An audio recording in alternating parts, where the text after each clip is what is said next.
We have poliovirus, and I'm going to be reading the first slide, which is our history.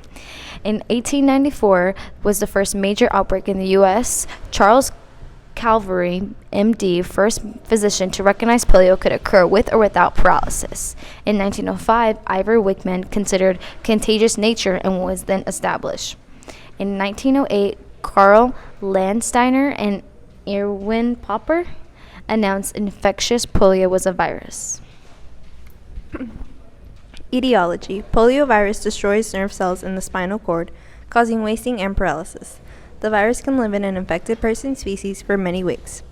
It can contaminate food and water in unsanitary conditions. Poliovirus was spread through contaminated food and water or through unwashed hands in contact with contaminated feces. Pathophysiology. Poliovirus enter the central nervous system. Significant damage occurs in the spinal cord and brain, particularly in the nerves controlling motor and automatic functions.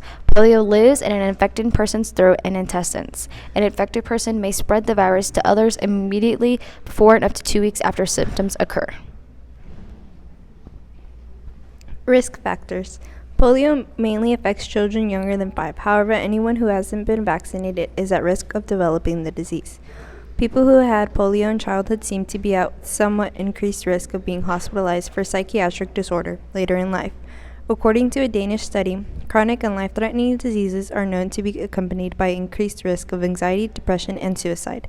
Sex is a risk factor for polio, with a slight predominance found in males who are more at risk for developing paralytic polio. Adult females are also at risk if they are pregnant. Other risk factors for polio, immune deficiency, and malnutrition are influenced by gender. Detection. A healthcare provider may diagnose polio by checking your stool or throat for poliovirus. He or she may also want to do a spinal tap, also called a lumbar puncture, to get a sample of your spinal fluid to examine. Viruses isolation in culture is the most sensitive method to diagnose poliovirus infection. Poliovirus is most likely to be isolated from your stool specimens. It may also be isolated from pharyngeal swabs. Isolation is less likely from blood or CSF. To increase the probability of isolating poliovirus, collect at least 2 stool specimens 24 hours apart from patients with suspected poliomyelitis.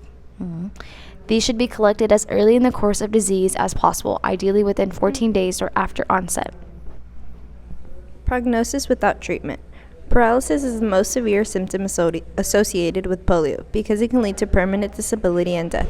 Between 2 and 10 out of 100 people who have paralysis from poliovirus infection die. Because the virus affects the muscles that help them breathe, therefore refusing or unable to seek treatment, the human body can temporary or have permanent muscle paralysis, disability, and bone deformities and death. Prognosis with treatment and care. Treatments vary from bed rest, physical therapy, and a few medications. Medications such as ibuprofen, aspirin, and acetaminophen, and naproxen. Polio cannot be cured but further prevented with a vaccine. In some very few cases, portable ventilators are a form of treatment. These treatments are not so much as cures but to keep the patient comfortable. 30 to 40-year patients may suffer from past polio syndrome, and symptoms may worsen eventually and pass. Research. The Global Polio Eradication Initiative is a public-private partnership led by a national government and spearheaded by the World Health Organization, Rotary International, CDC, and the United Nations Children Fund. Its goal is to eradicate polio worldwide. An activated poliovirus vaccine, which is the only polio vaccine that has been given in the United States since 2000, protects almost all children, 99 out of 100, who get all the recommended doses. Thank you. That is the end of our poliovirus. Pew, pew.